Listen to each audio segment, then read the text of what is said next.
여러분 안녕하십니까. 세상과 교회의 다양한 이슈를 다루는 시간 레디온 진행을 맡은 이용렬입니다. 인사드리겠습니다. 7월이 되면 교회마다 국내외로 선교를 나가는 아울리치의 계절이 시작되는데요. 한 손엔 복음 들고 한 손엔 사랑 들고 복음을 전하는 발걸음을 통해서 진정한 그리스도의 계절이 이루어지길 간절히 소망을 해봅니다. 오늘도 하나님께서 세상을 움직이시는 다양한 소식들이 있는데요. 하나님의 선한 인도하심을 기대하며 레디온 시작해보겠습니다.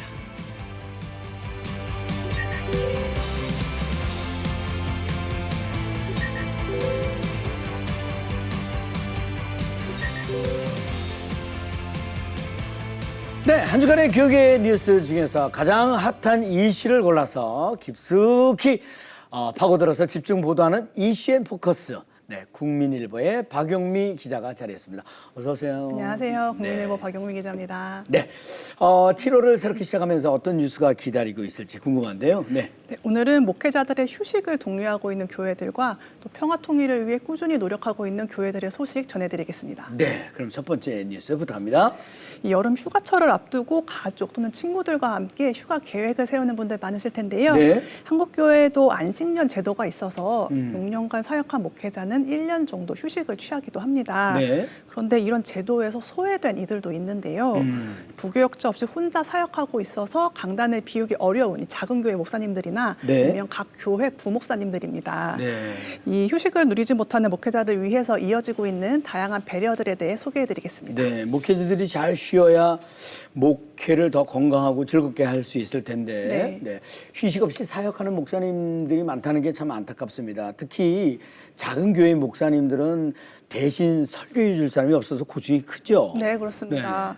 이 대신 설교해줄 목회자를 초청하려고 해도 사례비를 줄 재정이 없어서 안식년에 가지 못하는 경우가 있다고 합니다. 네. 이런 목회자를 위해 대한예수교장로회 통합 서울로회는 안식년을 노예 규칙으로 정하고요. 네. 작은 교회에는 대신 선교한 목회자의 사례비를 지원을 하고 있습니다. 네. 대리 설교자는 주로 서울로회 은퇴 목사님들인데 작은 교회는 연륜 있는 목사님들의 설교를 들을 수 있어서 좋고 또 은퇴 목사님들은 이 오랜만에 설교를 할 수 있어서 좋은 일석이조의 제도라고 할 수 있습니다. 네네. 또 이 제도는 몸이 아파서 설교를 하지 못하는 경우 등 피치 못할 사정이 있을 경우에도 활용이 가능한데요.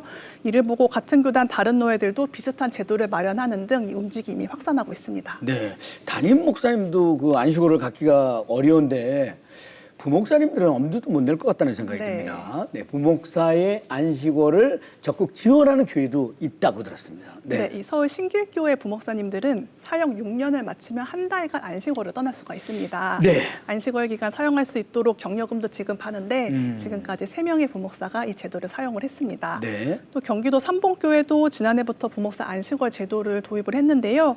부목사들은 성지순례나 기도원 방문 등으로 영성을 키우고요. 또 가족들과 오랜만에 좋은 시간을 보내면서 재충전을 하는 등 아주 알차게 휴식을 활용하고 있습니다. 네. 무엇보다 다음 목회 계획을 짜면서 교회와 성도들에 대한 사랑이 더 커지고 있다고 합니다. 네네. 이 옥성삼 생활여가 연구소 소장은 목회 전 과정 중에서도 이 안식과 휴가의 가치도 사역만큼이나 귀중하기 때문에 목사님들이 안식월을 적극적으로 활용하길 바란다고 강조했습니다. 네네. 사회적으로도 그 쉼의 가치가 점점 중요해지는 시대인데요. 목회자들도 쉼의 가치를 당당히 누릴 수 있게 돼서 교회와 성도들에게 더 깊은 은혜가 전해지길 기대해 봅니다. 네, 자 다음 소식 듣겠습니다. 이 북한은 물론 북한 이탈 주민에 대한 국민들의 인식이 점점 부정적으로 바뀌고 있다는 조사 결과가 나왔습니다. 네. 이에 따라 한국교회가 북한 정권은 경계하더라도 북한 주민들은 사랑으로 품을 것을 가르쳐야 한다는 목소리가 높아지고 있는데요. 이 북한 선교사 양성부터 인문학 교육 그리고 전국적인 기도 연대까지 통일을 위한 준비를 놓치지 않는 한국교회 소식 전해드리겠습니다. 네. 올해가 분단 그 80년이기도 한데 북한에 대한 국민들의 인식이 점점 더 나빠지고 있다고 하니까 같은 민족으로서 안타까운 얘기인데 그렇습니다. 자세한 조사 결과를 설명해 주시죠. 최근 한국 리서치가 전국 만 18세 이상 성인 1,000명을 대상으로 대북 인식 조사를 시작을 했는데요. 네. 이에 따르면 북한을 적으로 인식하는 국민 비율이 58%로 2년 전보다 무려 10%포인트가 높아졌습니다. 네. 북한에 대한 이미지도 억압적, 권위적, 공격적 등 이 전반적으로 부정적인 인식이 강해졌습니다. 네. 북한 체제를 버리고 떠나온 북한 이탈 주민에 대한 호감도도 낮아지고 있는데요. 응답자들은 이들에 대해 평균 47.9도의 호감을 표시를 했는데 이 역시 2년 전보다 꾸준히 낮아지고 있는 수치입니다. 네. 북한 주민에 대한 호감도는 36.9도로 더 낮았는데요. 통일 전문가들은 북한 정권 문제는 정치적으로 접근을 하되 교회는 사람에게 초점을 맞춰서 고통받는 이들의 눈물을 닦아주는 데 노력을 해야 된다고 강조했습니다. 네네. 북한에 대한 인식 개선에 한국 교회의 역할이 중요하지 않겠습니까? 네. 고통받는 북한 주민을 위해 기도하고 또 복음 통일을 위해서 올바른 교육을 계속하고 있는 교회들이 있겠죠? 맞습니다. 경기도 일산광림교회는 북한 선교 전략학교를 열고 있는데요. 북한에 대한 올바른 실상을 알리는 것은 물론이고 이 북한 접경 지역을 직접 방문해서 현장 학습을 하기도 합니다. 네. 일산광림교회는 최근 탈북민 10명을 구출을 했고요. 앞으로는 또 100명을 구출하겠다는 목표를 세우기도 했습니다. 네.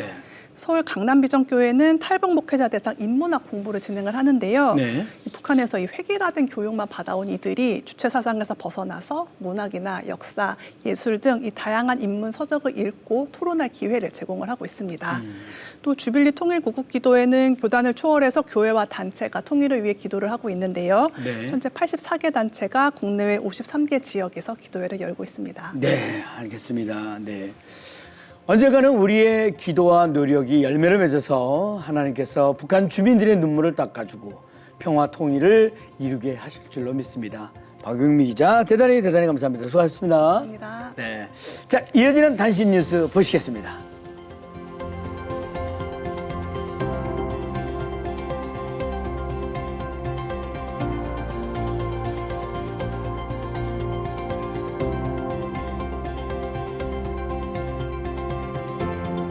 네, 전 세계 교회와 선교지 소식을 발빠르게 전해드리는 월드 뉴스입니다. 오늘은 말이죠, 미국 뉴스 두 가지를 전해드릴 텐데요. 미국 크리스천 정치인이 신앙 도서를 출간해 담대하게 믿음을 전하고 있다는 것과 최대 규모의 세례식이 거행됐다는 소식입니다. 특히 캘리포니아 해변에서 650개가 넘는 교회가 연합해서 2만 7천 명이 세례를 받았다고 하는데요. 듣기만 해도 벌써 감동이 전해지고 있습니다. 정은지 리포터가 자세히 전해드리겠습니다.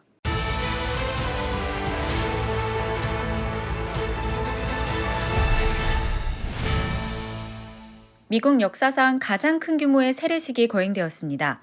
캘리포니아주 헌팅턴 비치 해변에서 미국 전역에 650개가 넘는 교회가 함께하며 2만 7천 명이 넘는 사람들이 공개적으로 세례를 받았습니다. 수백 개의 교회가 연합한 결과입니다. 뱁타이즈 아메리카의 마크 프랜시 목사는 이번 대규모 세례식에서 많은 변화들을 목격했다고 말했습니다. There was a guy getting baptized with a house arrest ankle brace on his leg. I saw homeless people that got baptized. I saw people in wheelchairs that they pushed to the sand, carried them in there, baptized and brought them back. Old, young, all different ethnicities, all different political persuasions. It was a beautiful thing to see what Jesus did at the beach the other day. 뱁타이즈 아메리카는 2년 전 4천 명이 세례를 받은 뱁타이즈 캘리포니아에서 시작됐습니다. 지난해에는 6천 명 이상이 세례를 받았습니다. 올해에는 전국에서 동시 진행되며 역사상 최대 규모의 세례식이 됐습니다. The main reason why we did this event in California a month early is so that all of the momentum from people getting excited about what God's doing in California would actually transfer into local churches, that they could host it in their local churches all over America. 이 세례가 특별한 이유는 단순히 세례 장소나 성령 강림주의를 기념하기 때문만은 아닙니다. 미국 전역에서 동시에 세례식이 열렸다는 사실이 중요합니다. We're seeing every single state is represented, hundreds of churches in some states. 세례식에 참여한 사람들은 특별한 경험담을 나눴습니다. Just felt like God was there and just amazing. I really think that the coolest part about being out there is just experiencing people experiencing Jesus. 가브리엘은 세례를 받으며 어머니를 놀라게 했습니다. If it wasn't for her prayers and if it wasn't for God's grace, I'd either be dead or in jail because that's the activities I was involved in the Middle East. 곤잘레스 형제는 특별한 유대감을 나누게 됐습니다. God was pulling on my heartstrings to, come out here and finally accept Jesus as my savior. And today was the perfect opportunity. 세례식이 열린 이날 해변의 많은 참석자들은 이 자리에서 일어난 기적이 단순히 참가자 수가 많음에 그치지 않고 특별한 의미를 지닌 것으로 받아들였습니다. 교회와 성도들이 그리스도를 세상에 선포하고 지상명령을 이행하고자 한마음으로 결속한 상징적인 사건인 것입니다. It's just getting started. Our belief is that what happens at this beach will go to the ends of the earth. 대규모 세례운동은 미국 해변뿐만 아니라 대학 캠퍼스에서도 이어지고 있습니다. 유나이트 US의 토냐 프리웨트는 캠퍼스에서 일어나고 있는 일은 시작에 불과하다고 전했습니다. I believe that America is set for the greatest revival our nation has ever seen. I believe it's starting with college students and the hunger and the fire that we're seeing among college students and college campuses is just taking off. It's a movement. 2년 전 엘라베마주 오번에서 시작된 이 운동은 올해에만 최소 11개 대학 캠퍼스로 이어졌습니다. 한 가지 분명한 점은 미국 전역에 부흥이 이미 시작됐다는 사실입니다. It was awesome just having just 10,000 people that all love Jesus and are worshiping God. 650개가 넘는 교회가 연합한 대규모 세례식은 다양한 계층과 배경을 가진 교회들이 참여했다는 점에서 더욱 의미가 깊습니다. 이와 함께 대학 캠퍼스에서도 부흥의 바람이 불고 있어 많은 이들이 이것이 미국 교회의 새로운 전환점이 될 것으로 기대하고 있습니다.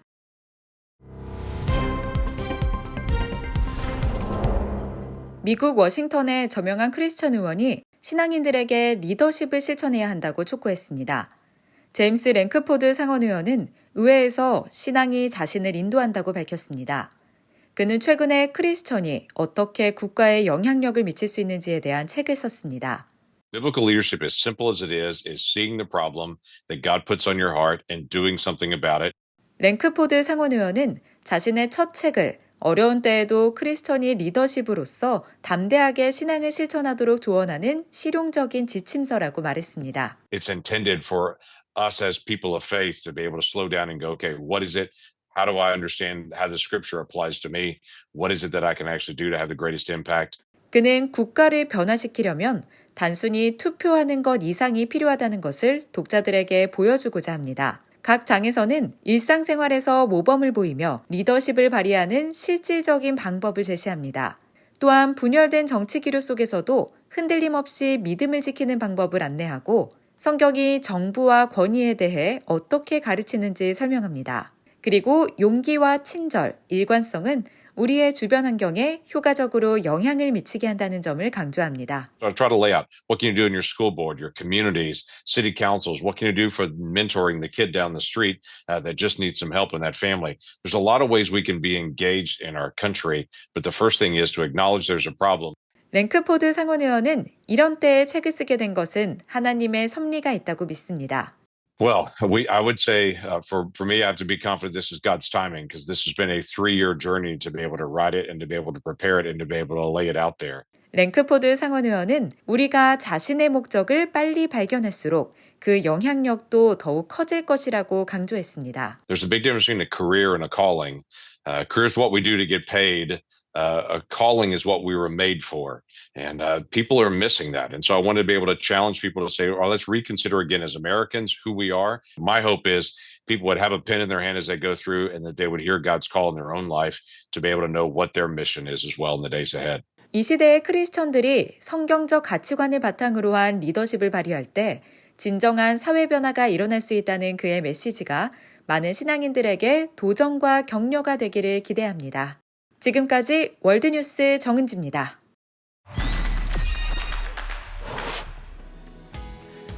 자, 이번 순서는요, 우리 사회의 다양한 이슈들을 성경적 시각을 통해 바라보는 온전한 인터뷰 시간입니다. 온종일 치열한 공부와 경쟁 속에서 살아가는 우리 자녀의 꿈에 대해 크리스천 부모가 할 수 있는 역할은 뭘까요? 오늘 온전한 인터뷰에서는 대한민국의 최고의 수학 강사이자 그리고 자녀의 꿈을 돕는 부모의 기도라는 책을 쓰신 저자이기도 한 세븐에듀의 차기령 대표님을 초대해서 자녀의 꿈을 돕는 부모의 역할에 대해서 들어보는 시간을 준비를 했습니다. 네, 안녕하세요. 어서 오세요. 반갑습니다. 안녕하세요. 네. 일단 자기소개 좀 부탁드리겠습니다. 네, 안녕하세요. 네, 저는 수학을 가르치는 강사면서 또 수학회사를 운영을 하고 있고요. 또 빛의 강사로 불리는 차길령이라고 합니다. 수학하면 머리가 벌써 지끈지끈하는데. 네. 그리고 신실한 크리스찬이시고. 이거 대단하신 것 같아요. 그동안 수학을 가르친 학생이 얼마나 될까요? 한 100만 명 정도 되는 것 같습니다. 네. 100만 명이요? 네. 그렇게 됩니까? 네. 아무래도 가장 그 학생들과 가까이 지내고 있는 선생님이다 보니까 네. 여러 가지를 너무 많이 아실 것 같은데 요즘 아이들이 도대체 얼마나 치열하게 살고 있을까요? 뭐 학원 3개, 4개 다니는 학생들도 많고 네네. 또 워낙 학원에서 숙제를 많이 내주니까 네. 그런 거에 치여서 아이들의 삶이 너무 괴롭죠. 네, 하여튼 제가 요새 학생들 만나보면 네. 이렇게 행복한 아이들보다는 너무 인생이 힘들다. 네. 어렸을 때부터 초등학교 3학년 때부터 네. 인생이 너무 고달프다. 이런 애들이 너무 많은 것 같습니다. 네네. 네. 그렇게 이렇게 얼굴을 보면 이렇게 느껴집니까? 본인이 그렇게 얘기를 합니다. 본인이. 근데 표정은 좀 어떻습니까? 표정 안 좋습니다. 안 좋아요. 네. 그런 가운데 조금 밝은 학생도 눈에 띌 거 아니에요? 공부를 포기한 학생들은 해맑습니다. 이거 저 같은 학생인데. 네. 저는 언제나 해맑고 말이 많았었는데 이거. 네네. 차차 얘기를 나눠보도록 하고요. 네. 자, 책이 일단 나왔습니다. 책을 보니까 자녀의 꿈을 돕는 부모의 기도라는 책이에요. 책이고. 네. 일단은 부록도 2개 있는 것 같은데 이 책에 대해서 일단은 그 소개를 좀 듣고 싶습니다. 그러니까 부모님들이 보통 자녀를 위해서 기도할 때 어떻게 기도해야 되는지 잘 모르시는 분들이 많으시더라고요. 네. 그래서 이제 제가 자녀의 꿈을 도우려면 어떻게 부모님이 서포트를 해야 되는지 내용을 체계적으로 좀 잘 정리를 한 책이고요. 네. 실은 이거는 부모님뿐만 아니라 그냥 일반 부모님이 아닌 분들도 읽으면 좀 좋은 신앙서적이라고 생각을 합니다. 네네. 네, 그래서 안에 내용들을 보면 네. 뭐 일단 신앙생활할 때 도움이 되는 글들이 굉장히 많이 나와 있는데요. 네네. 그래도 가장 핵심적인 내용은 기도입니다. 이제 우리가 왜 기도를 해야 되는지. 네네. 제가 이제 수학 강사잖아요. 네. 수학 강사가 원래 개념을 좀 잘 잡거든요. 네. 그래서 이제 기도에 대한 개념을 좀 제가 잘 잡아드리는 편인 것 같습니다. 네. 이거 저한테 꼭 필요한 거네. 제가 사실 기도를 잘 못하거든요. 그냥 헛얘기 또 하고 헛얘기 또 하고 그런 경우가 많고 거의 매일 그 기도 패턴이 똑같아요. 근데 이 목차가 제일 중요한데 기도하고 기대하며 기다려라. 맞습니다. 또 부모의 기도가 자녀를 지킨다. 맞습니다. 부모의 믿음이 자녀의 꿈을 응원한다. 네. 또 마지막으로 사랑으로 가르치고 빛으로 키워라. 이것만 봐도 진짜 이렇게 확 당기는. 더불어서 이 부록인가요? 2개가 이게 부록은 나왔어요. 아니고요. 네. 제가 이제 색깔이 다른데. 요거는 따로 보급하는 이제 기도 수첩인데요. 요건 학생용. 이제 왜 앞에 기도해야 되는지 제가 내용을 좀 썼어요. 공부하기 전에 하는 기도문이 들어있고요. 네네. 요거는 이제 부모님용인데 다른 내용은 똑같은데 요거는 자녀를 위한 기도문이 있습니다. 자녀를 위한 기도문 좀 길고요. 공부하기 전에 하는 기도문은 좀 짧고. 네네. 학생들은 너무 길면 안 할까봐. 네네. 네. 그래서 많은 크리스천 학부모님들이 자녀의 신앙 교육과 세상의 성공 사이에서 고민을 많이 하고는 하는데 이 2가지를 어떻게 균형 있게 이끌어가는 것이 중요하다고 생각하는데 어떻게 생각하십니까? 그 부모님들이랑 상담을 요새 좀 많이 하거든요. 네. 근데 상담을 해보면 안타까운 게 그 부모님부터가 어떤 얘기를 하시는 경우가 있냐면 저는 우리 애가 원하는 인생을 살면 좋겠어요. 우리 애가 하고 싶은 거 시키고 싶어요. 근데 제가 이렇게 가만히 들어보면 하나님 얘기가 빠져 있는 거예요. 하나님이 이 아이를 이 가정에 맡기셔서 또 이렇게 태어나게 하셨을 때는 하나님의 계획과 하나님도 꿈이 있으셨거든요. 일단 부모님부터가 그 자녀를 하나님이 주셨을 때 하나님의 꿈에 대한 관심은 없고 본인들의 꿈 또는 자녀의 꿈만 이렇게 생각을 하는데 하나님 얘기를 뺀 인생이 무슨 의미가 있을까? 크리스찬에서 또 우리의 뭐 성공에서 하나님 빼면 그 단팥빵에서 단팥 빠진 빵이랑 실은 똑같은 거거든요. 꿈을 내가 꾸고 하나님한테 조르는 게 아니고 꿈은 하나님한테 받아야 된다. 이렇게 이제 많이 가르쳐 드리고 그래서 꿈을 받는 법부터 이제 기도를 실은 받아야 되거든요. 그래서 이제 기도하면서 하나님이 우리 아이를 만드셨을 때는 어떤 꿈이 있으셨는지 하나님한테 여쭤보고 그 꿈을 받아서 이제 그 꿈을 가지고 이제 키워 나가는 거죠. 기도하면서. 네. 정말 오늘 제가 귀담아 들어야 될 얘기들을 이렇게 많이 해주시는 것 같습니다. 그런데 많은 그 부모님들이 자녀를 위해서 기도를 하지만 때로는 제가 그렇습니다. 어떻게 기도를 해야 할지 막막할 때도 있거든요. 네. 자녀들의 꿈을 위한 부모의 기도에서 가장 중요하게 생각해야 할 점은 무엇일까요? 일단은 왜 공부를 해야 되는지 우리가 또 뭐 좋은 대학 가고 싶어 하잖아요. 네. 왜 좋은 대학을 가야 하는지 또 왜 좋은 뭐 직업을 갖고 왜 돈을 버는지에 대한 모든 이유는 실은 한 가지거든요. 챗GPT한테 수많은 사람들이 질문을 했대요. 전 세계 사람들이. 네. 그중에 10가지가 실은 공개가 됐거든요. 네. 전 세계 사람들이 질문한 그중에 하나가 순위로? 네, 순위로 네네. 공개가 됐는데 그 10가지 중에 하나가 방금 제가 이제 말씀드린 우리는 왜 사나? 그러니까 인공지능한테 물어보는 거죠. 네, 왜 사나? 우리는 왜 사는 거야? 아하. 삶의 의미는 뭐야? 근데 제가 이거를 되게 학생들한테 강조하는 게 실은 이게 딱 정립이 되면 공부가 되거든요, 실은. 그러니까 하나님만이 우리의 삶의 의미를 대답해 주실 수 있는 분이기 때문에 우리는 성경에서 그 의미를 찾아야 됩니다. 근데 대답은 뭐라고 하던가요? 혹시 들어보셨습니까? 챗GPT한테? 그러니까 인간적인 철학적인 얘기들을 많이 하죠. 네, 뭐 우리가 생각하는 그냥 일반적인 일반론에 대한 철학론에 대한 그런 얘기를 하는데 성경에서는 분명히 하나님이 인간을 만드시고 인간한테 인생을 주신 이유를 정확하게 설명이 나와 있거든요, 성경에. 네네. 그걸 제가 한마디로 말씀드리면 하나님이 가장 바라시는 거는 하나님의 영광 받는 거를 바라시거든요. 네네. 그러니까 우리가 태어난 이유, 우리가 공부하는 이유, 우리가 대학을 가고 직업을 갖고 뭐 애를 낳고 뭐 애를 키우고 이런 인생을 살면서 하는 모든 게 실은 하나님께 영광 돌리기 위해서 하는 거라는 거를 깨닫는 게 크리스천한테는 저는 가장 중요한 거라고 생각을 합니다. 네, 잘 알겠습니다. 네. 제일 부모님들이 힘들어하는 시기가 자녀들의 그 사춘기잖아요. 네. 그 사춘기 겪는 자녀들은 때로는 부모와의 소통에 그 어려움을 많이 겪는 경우가 네. 거의 다 그렇습니다. 맞습니다. 이 시기에 자녀들에게 신앙적인 가르침을 효과적으로 전달하고 소통을 잘 이끌어내는 그런 노하우가 있으면 얼마나 좋을까 하는 생각이 듭니다. 어떻습니까? 네. 근데 이제 소통이 잘 안 될 때는 학생도 실은 문제가 있지만 부모님이 문제인 경우도 많거든요. 저는 반반이라고 봅니다. 소통을 잘하려면 저는 중재자가 필요하다고 봅니다. 그 중재 역할을 해주시는 전문가가 실은 성령님이거든요. 네네. 그래서 자녀한테 얘기 한마디를 할 때도 실은 그냥 그냥 화난다고 또는 생각난다고 내 자녀라고 그냥 말을 확 하는 것보다는 함부로 하지 말고 성령님한테 한번 마음속으로라도 여쭤보고 제가 지금 이제 이런 얘기를 하려고 하는데 오늘 너무 공부 얘가 안 하고 숙제도 안 해가지고 뭔가 얘기를 하려고 하는데 이제 성령님이 지금 대화할 때 좀 개입을 해주시고 도와달라 성령님의 감동으로 대화할 수 있게 해달라고 하면 성령님은 반드시 도와주십니다.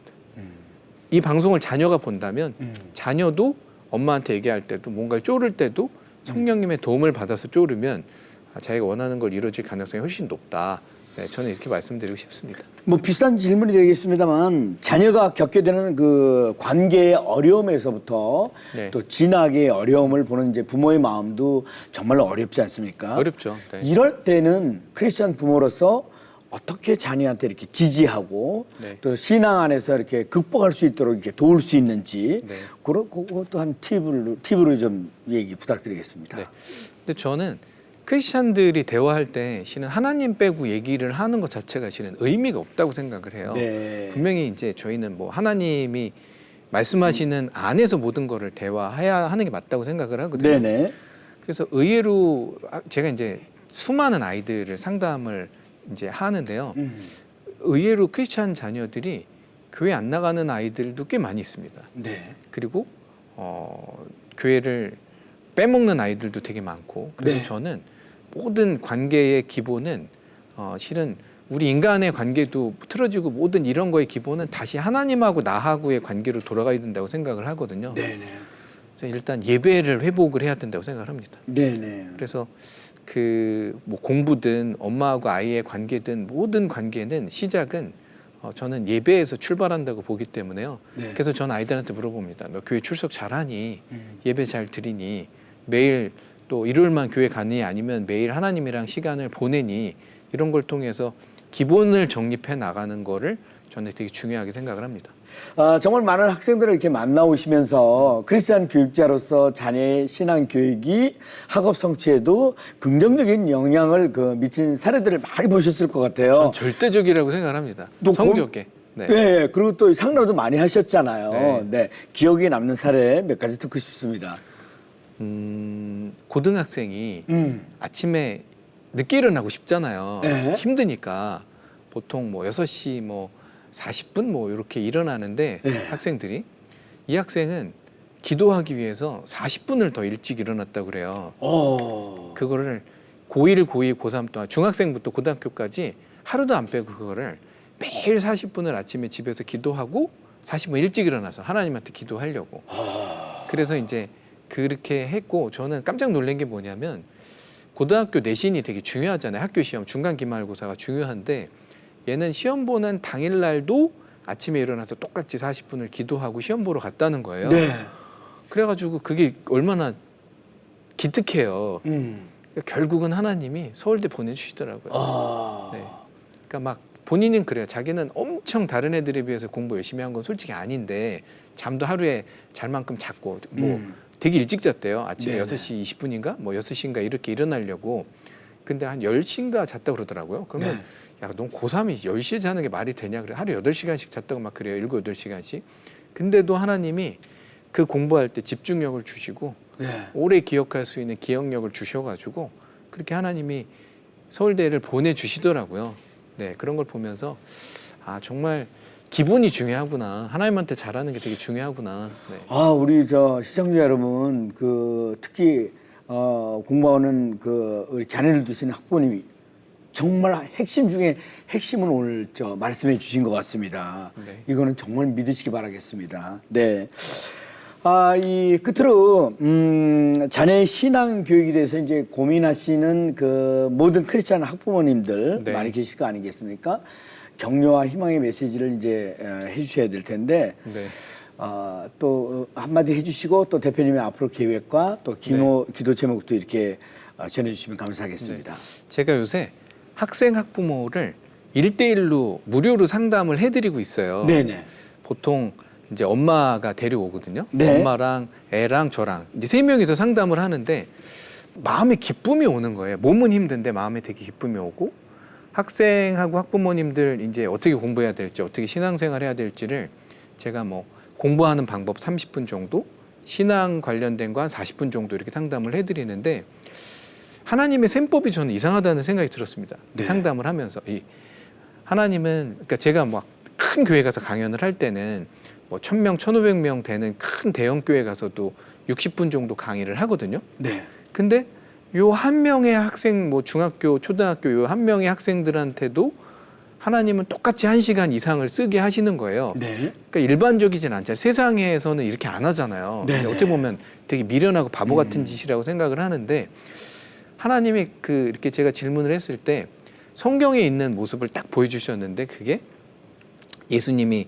99마리 양을 두고 한 마리 양이 길을 잃고 저기 가면 예수님은 끝까지 가서 그 한 마리 양을 구해가지고 들쳐매고 오시는 분이 예수님의 셈법이잖아요. 네네. 그래서 하나님이 보실 때는 이 한 명 한 명을 제가 상담하는 것도 물론 1000명을 가서 이렇게 상담하고 강연하고 이런 것도 귀하지만 네. 한 명 한 명을 이렇게 세워 나가는 것도 하나님은 굉장히 중요하게 생각한다고 저는 이제 그런 말씀을 주셨기 때문에 네. 앞으로는 이렇게 학생 학부모를 1대1로 상담하는 걸 조금 더 집중해서 해보려고 그래요. 그래서 이 방송을 보고 계신 분 중에서 제가 이제 보통 초중고 다 상담하거든요. 초3부터 고3까지 보통 제가 상담을 하는데 저한테 상담받고 싶으신 분들은 무료로 상담을 제가 해드리니까 꼭 신청해 보시기를 바랍니다. 아유, 고맙습니다. 이 자녀의 꿈을 하나님의 시선으로 바라보고 기도로 동역하는 부모의 역할이 얼마나 중요한지 다시 한번 깨닫게 되는 귀한 시간이 아니었나 싶습니다. 자녀의 꿈을 돕는 부모의 기도, 너무나 귀한 메시지가 담겨 있는데요. 많은 크리스찬 부모님들께서 이렇게 도움이 되셨으면 감사하겠습니다. 귀한 말씀 전해주신 세븐에듀의 차기령 대표님 대단히 감사합니다. 고맙습니다. 감사합니다. 자, 라디오 오늘 준비한 소식은 여기까지입니다. 저는 다음 시간에 다시 인사드리겠습니다. 대단히 감사합니다. 네, 고맙습니다. 감사합니다. 고맙습니다.